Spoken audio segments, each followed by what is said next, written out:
मियाँ बीवी का मुकम्मल नंगा होकर हम बस्तरी करना कैसा है।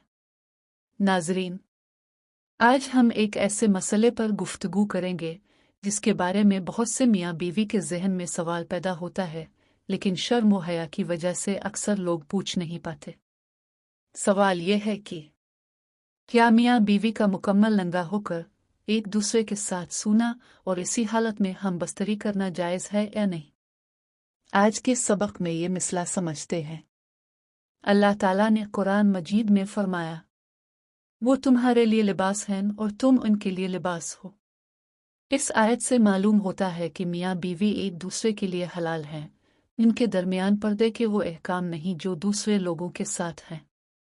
अहास मुबारका में भी ऐसा कोई सही और सरी हुक्म मौजूद नहीं कि मियाँ बीवी एक दूसरे को मुकम्मल बरहना ना देख सकते हों।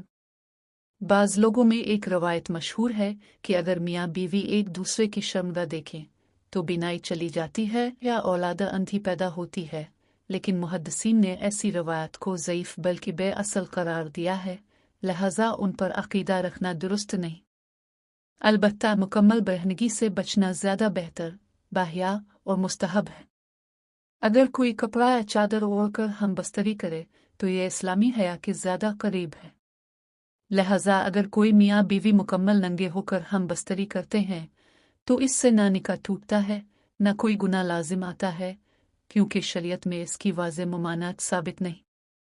लेकिन अगर सत्तर ढांप कर ताल्लुक़ कायम किया जाए तो ये ज़्यादा अदब, वक़ार और हया के मुताबिक है।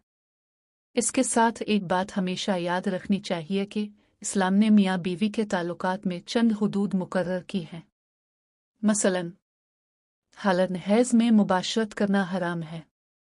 दुबुर यानी पिछले मकाम से जिमा करना सख्त नाजायज़ और गुनाह है, और इज़्दिवाजी ताल्लुकात को दूसरों के सामने बयान करना भी मना है।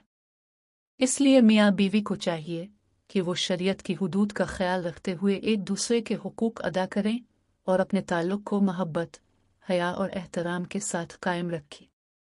आखिर में खुलासा ये है, मियाँ बीवी का एक दूसरे को बरहना देखना और मुकम्मल नंगे होकर हम बस्तरी करना जायज़ है, अलबत्ता सत्तर ढांप कर ताल्लुक़ कायम करना ज़्यादा बेहतर, बाहिया और मुस्तहब अमल है।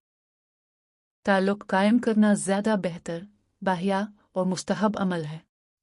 अल्लाह ताला हमें दीन की सही समझ अता फरमाए और अपनी ज़िंदगी को कुरान और सुन्नत के मुताबिक गुजारने की तौफीक अता फरमाए। आमीन। अगर आपको ये मालूमात मुफीद लगे तो वीडियो को लाइक करें, शेयर करें और ऐसे ही मुस्तनद दीनी मसाइल जानने के लिए हमारे चैनल को ज़रूर सब्सक्राइब करें। वस्सलाम।